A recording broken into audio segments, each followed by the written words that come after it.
Hi guys, so isa ka ba sa mga nahihirapan sa mga questions na katulad nito? What if pasimple natin, gawin natin? Okay, so try nating answeran guys. So number one, hanapin lang natin yung shape na circle. Ayan, 6%. And sabi dito sa dulo, kajang najatta. Kajang is the most, natta is to be low. Okay, so kajang natta is the lowest.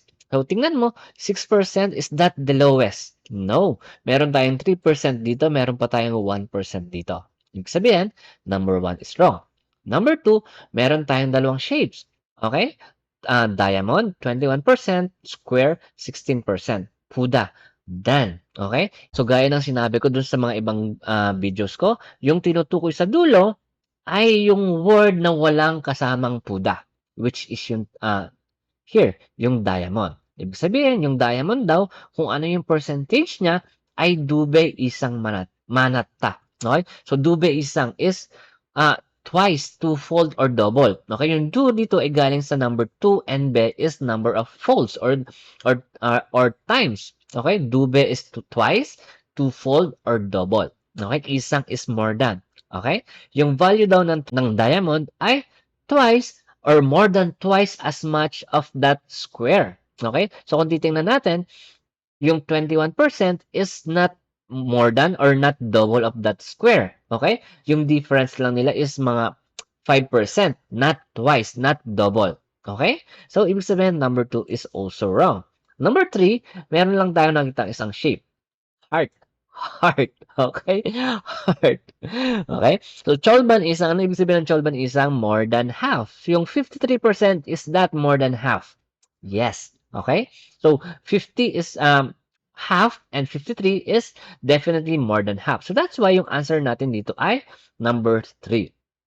Okay? And then last guys, meron tayong uling, just to check lang guys, meron tayong dalawang shape. Triangle, 3%, square again, 16%.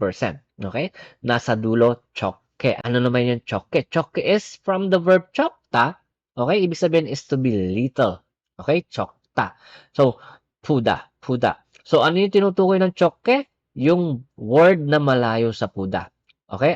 In this case, that is yung square. Okay? So, ibig sabihin, mas maliit yung square, yung percentage ng square kaysa sa percentage ng triangle. So check natin. 16% is that lower than 3%? No, right? Ibig sabihin, number 4 is also wrong. Okay? So ibig sabihin yung tamang sagot natin is number 3. Okay? Nakuha ba? So ngayon guys, try na natin i-discuss lahat ng mga words na nandyan. Bakit? Ang dali-daling sagutan, bakit kailangan pang i-discuss? Kasi yung mga ibang words dyan, baka naman lumabas sa ibang question. So much better na malaman natin lahat ng meaning para maintindihan din natin kung ano ba talaga yung pinag-uusapan dito sa graph. Okay? So normally or usually yung mga graph is about survey. Okay? So merong question, may mga respondents. Okay? So in this case, yung respondents natin ay yung Tehakseng. Ano yung mga Tehakseng?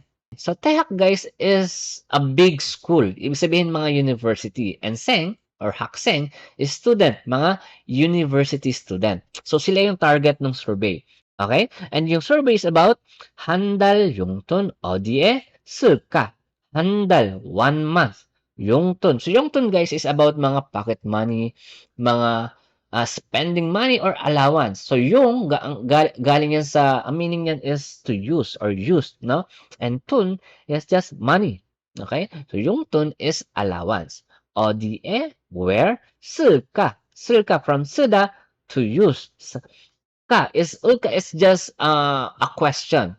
Okay? Saan kaya? I wonder. Okay? I wonder saan ginagastos ng mga university student yung allowance nila sa isang buwan. Okay? So yung mga sagot nila ng mga Tehakseng, simula sa pinakamataas, Shikpi. Shikpi. Okay? 53%. So what is Shikpi?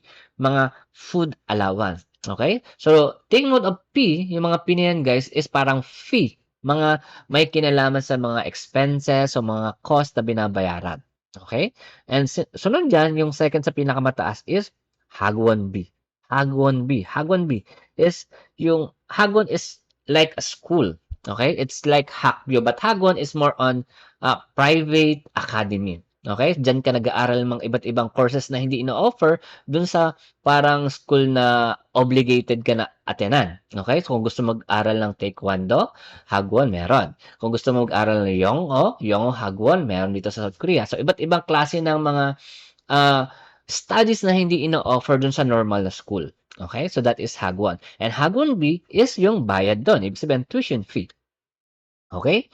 So, next is yung Kyutong P. So, what is Kyutong? Mga transportation allowance, mga, kung alis-alis-alis, pamasahe kumbaga.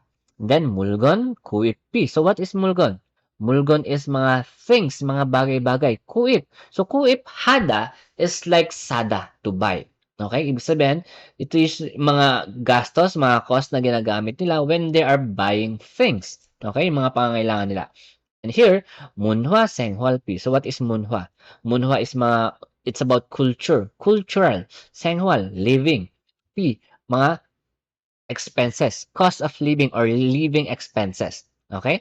Munhwa. So ito yung mga guys na ginagamit nila, kunyari nanonood sila ng mga classical na mga movie, nagbabasa sila ng mga books about culture, mga ganong klaseng expenses. Okay? So Munhwa Senghwalbi with 3%. Okay? So yan yung mga sagot ng mga tehakseng. Okay? So tingnan natin uli. Subukan natin sagutan ng diretso. Kumbaga, kasi guys, kung alam mo guys yung meaning yung mga naandyan, hindi mo kailangan ng technique. Promise. Okay, so number 1, 용돈 중 물건 구입비에 비율이 가장 낮았다. Okay, so ito yung 용돈, yung allowance. So 중 is among or out of. Okay? 물건 구입. Ito yan, 물건 구입. In-explain na natin kanina. 물건 구입비, 비율이. Piyul is mga percentage, mga ratio. Kumbaga, yung 물건 구입비, ilan yung percentage niya? 6%. Yan. Is 가장 낮았다. Siya daw yung pinaka-lowest. Which is, kanina nakakita natin na hindi. Okay? Meron tayong 1, meron tayong 3. Number 2, 학원비.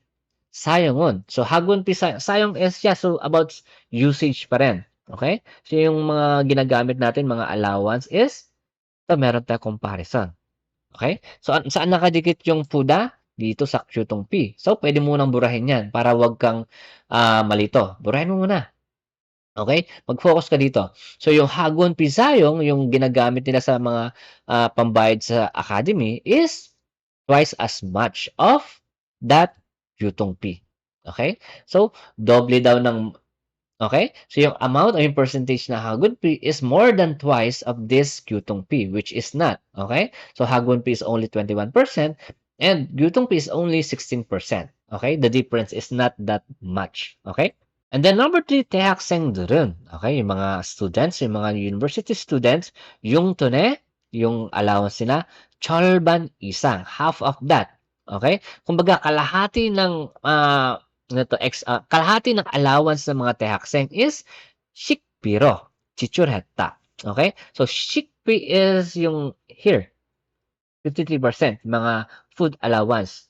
Then, 지출했다. So, what is 지출했다? Okay? So, 지출했다 is like spending money. Okay?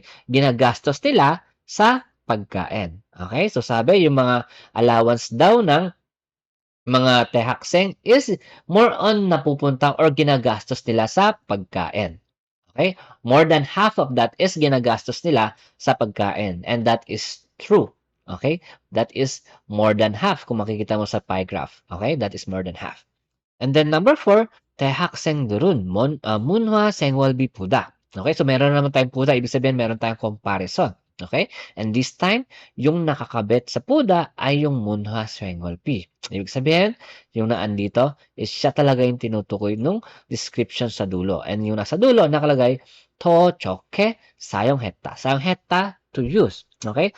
To use less than or lesser, mas maliit yung ginagas nila or yung ginagamit nila dito sa Gyutong P kumpara than dito sa Munhwa Senghwal P. Okay, ibig sabihin, mas maliit dapat yung percentage nitong Gyutong P dito sa Munhwa Senghwal P.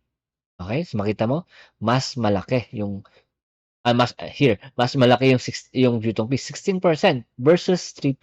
So that's why na-prove natin na yung number 4 is also wrong. Okay, so that's why this type of question is considered as bonus question. So may mga ibang medyo komplikado, but most ng lumalabas is just basic. Okay, kaya ngayon, yung mga pumapasa sa exam, napapansin nyo is mini-mention nila yung page, yung Hangul formula page dahil dito sa technique na ganito. But still, mas maganda guys, alam niyo yung meaning ng sentence, alam niyo yung mapagpipilian, alam niyo yung vocabs na dyan dahil hindi mo kailangan ng technique kung alam niya. Okay? So once again, thank you for watching. See you again next time. Bye-bye.